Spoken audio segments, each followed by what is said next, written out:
Welcome back to Screen Sleuths. Me and Rob have enacted the overtime protocol just long enough to talk to all you Outies about episode 2.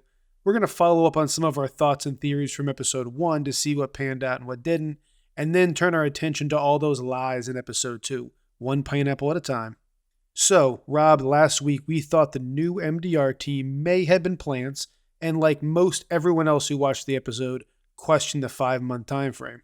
Yeah, they clearly weren't plants based on what Milchek is talking about with, I only had 48 hours and brought a couple of them from 5X. So we still don't know exactly what that 5X piece was there, but not plants, just last second had to throw somebody in the office with Mark. But then that also proves that no, it was not 5 months. It really was more like 2 days or so. And the thought behind that being they really wanted to let them believe that the severance reform had happened because of what they had done and that they were these big celebrities on the outside, tying back into that article we saw. They wanted them to believe that they had achieved their goal on the outside in a way to probably see if it would kind of squash any rebellious thoughts they might have had at that point. And if it had been 5 months, yeah, that's enough of a time frame that they could have gotten something accomplished. If they knew it had only been 2 days, there's no way they believe that all that had happened. Agreed. Since we know that Lumen's primary focus is completing the files, creating this illusion makes him feel more comfortable, and to your point, stops any more resistance. Absolutely. Now let's jump to Miss Cobell, because we get a lot of her in this episode. However, it seems like she's once again hurt by Lumen after hearing Helena, who's being a real smugs bunny, offered up this condescending apology, and although she accepts it, she's then offered a role that on paper does look good, but in reality, it's just keeping her in Lumen's back pocket because I don't think they know what to do with her. So she leaves the room feeling conflicted. Yeah, I would agree. I almost feel like the end when we see her and Mark have their little confrontation, it may just be that she needs to get out and figure out what she wants to do. She's been so torn by everything her whole life has led up to at this point. She doesn't know what to do. Although I do appreciate that we get that little glimpse of knowingness that when he asks about Gemma, that she probably has information that we'll get, I would hope this season. For me, I hope it's this season, but I'm sure we'll get some information from her going forward about Gemma as well. Yeah, we also get a lot of Drummond in this episode, somebody who wasn't in season 1 at all. We think probably a right-hand man of sorts, but Chris, do you think there's anything we could get out of Drummond going forward, or is he just going to be kind of a fixer for the Egans? Yeah, a fixer is probably a good term for him. He seems to be empowered by our father to keep the trains on the tracks, but you can tell this dude's a true believer based on the Frolic hand tattoo that we see in the diner and what he says in the season 2 trailer, which for those that don't watch those things, I'm not going to say it, but he's got some interesting dialogue. His appearance at the conference room table, however, his knowledge of what 5X is, which based on their tone was probably not super successful, leads me to believe he's going to play kind of a stand-in figure for her father throughout the season. And while we may not know exactly who Drummond is yet, I think based on one of the big theories we had from last week, we really wanted to touch on it again this week, and that's, is it Helena or is it Helly R on the severed floor? We are at about 95% confidence now that it is definitely Helly R and that the severance is still there, in a large part because of her interactions with her father, him calling her the fetid moppet. Obviously, that is not a great relationship there. And we see a lot of the kind of dichotomy still between Helena on the outside and Helly R on the inside. Based on the conference room table scene, going back down there as Helly R is almost part of her punishment. They need Cold Harbor to be done. Marcus apparently has to do it. We're not really sure why it has to be him, but it seems to have to be him. And the only way they're going to get this done is if he's happy. So Helly R has to go back down there. And in the next scene, when she's, going through the wand and the metal detectors and whatnot, she doesn't seem thrilled about it. You could tell she's upset that she's even doing this. However, based off what we saw her when she's watching all the video footage of Helly R down there, her kiss with Mark, I still get the feeling, especially after the scene with her father, after being chastised for something that, although I'm not sympathetic to Lumen, wasn't really Helena's fault for what happened, that she's going to be more jealous or envious of Helly R's freedom to be Helly R and not be a robot that Helena has to be for what looks to be a pretty unhappy lifestyle as an Egan. That doesn't mean I don't think there's not going to be a flippity flop done at one point. I just think it's going to be more of a plot point and not a plot twist. But I still think we may see this happen in the show later on in the season. What do you think?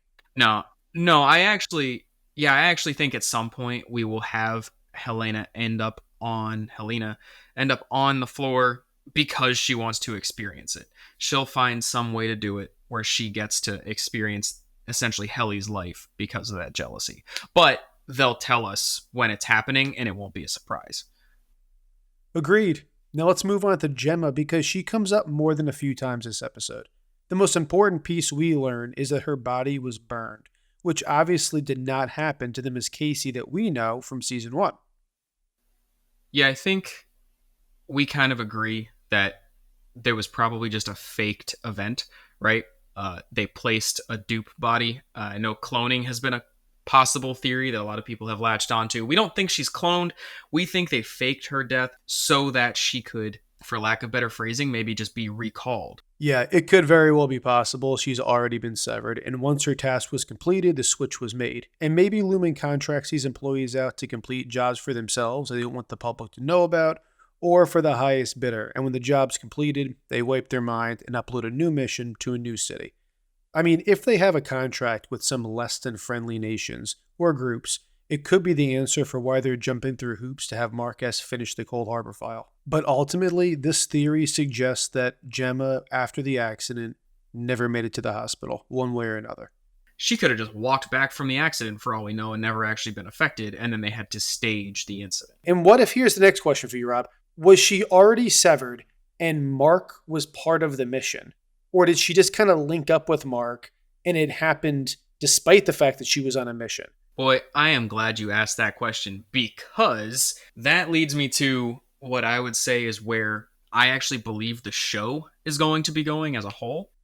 What Mark's importance is to Lumen is going to almost be a bigger question than what Lumen is doing. Potentially, Gemma's mission before this, when she was Gemma and not Miss Casey, was to, for lack of better phrasing, infiltrate Mark's life. That's why Mark is important. That's why they had to utilize her in this role. Yeah, it's an interesting theory because it makes it seem like Mark has a much larger role to play than just the file he's on now.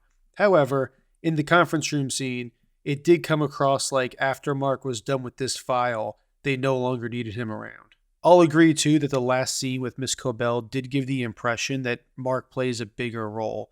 However, Miss Cobell seems particularly interested in Mark, I think because of the reintegration experiment she can run, being that his wife is on the severed floor with him, and that might be a unique situation that she doesn't often get to try out. I think you kind of touched on something that I wanted to make sure I ask you about as well. You said the file names are the names of the cities. Part of our theory, too, here is a little bit closer to home as well. You're talking about kind of getting that download, infiltrating on these missions, knowing what they're doing. What do you think, because I agree with you, is the source of that information? The MDR team is working on decoding these files, but I know you think those files have something to do specifically with Gemma because they're the end of episode 1 and just kind of where they're headed with the file names as well. Well, first, this isn't a new theory. Others have brought this up, but after last week, it popped in my mind again. The idea that the numbers on the screen are not actually numbers but encoded information, and the chip alters the Innie's perception of what they're seeing. The feelings that they're experiencing could just be a reaction to what is really on the screen, but they just don't see it as it really is. Right. Without any additional context, the number itself doesn't mean anything. So the thought that the visual representation is not what they actually are would make sense as to how it is evoking the emotion or the feeling from them. Okay, I have another fun idea for you, and I want your thoughts. In the new opening sequence and in the season 2 trailers, we get hints that Outie Mark is going to be on board with reintegration. Maybe after his run-in with Miss Cobell and learning that Lumen probably had a hand in what happened to Gemma, he changes his tune from before. Now, I know we're all expecting a flip-flop to happen with Helena and Helly R, but what do you think about it being Mark and Mark S? What if a reintegrated Mark can get to the severed floor? I don't think they've ever prepared for that contingency because it's something they don't even believe they can happen. So could a reintegrated Mark, if he does it correctly and does all the stuff that they want him to do to recover, go back to work after being on leave and then be Mark Scout underneath and not need to write any notes to himself because he can just see it and report back to the real world? Yeah, I totally agree. I could see him using this as a tool to potentially try and find out more information on the inside if he were to be able to be integrated. So I think that's definitely a cool turn this show could take, even though we saw it was on the table for him. But if he uses it as a way to kind of reverse undercover here, I actually think that would be a very good way to go about it. Yeah, I would be really excited to see that. I think it'd be a cool way to take what we all already think is probably going to happen and kind of flip the script on us a little bit. And lastly, Irv's lie to Milkshake and Bert's appearance at the end of the episode. The end of this episode really solidifies for us that Irv's outie is part of the resistance. First, because of the message he left on the phone. Okay, you're not picking up, I get it. I want you to know that my Innie got the message. And second, because he lied to Milkshake about nothing interesting happening that night. But we know he would be totally confused and terrified about why he was just standing on someone's doorstep unless he knew it was happening. My question is, how does Burt know where Irv is later in the episode? Is he watching on behalf of Lumen and keeping track of him? Or are they part of the resistance together, given that we've seen Burt's name written on all kinds of paperwork inside Irv's house? I'll start with Burt because I think that's it's kind of a middle ground. I'm not fully convinced he was initially a part of the resistance, but I do think the reason we see Burt coming to meet there is because we see Irving wake up in the elevator banging on the door still, but that would mean he came back to his outie self and probably had an interaction with Burt at his house, because why else? What else would you do if someone was banging on your door at that hour of the night?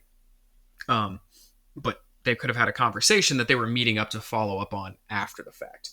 Now, I don't know that I can put my finger on what the message is that Irving got.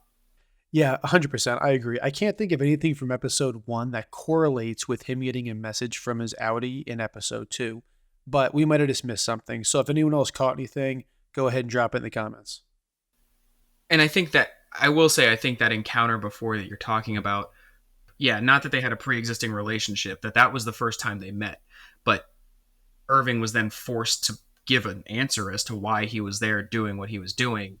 And instead, because he wasn't entirely sure, fills in Burt on his side of this resistance that now Burt is interested in. So he tells him, come meet me at this location if you ever want to know more, kind of situation.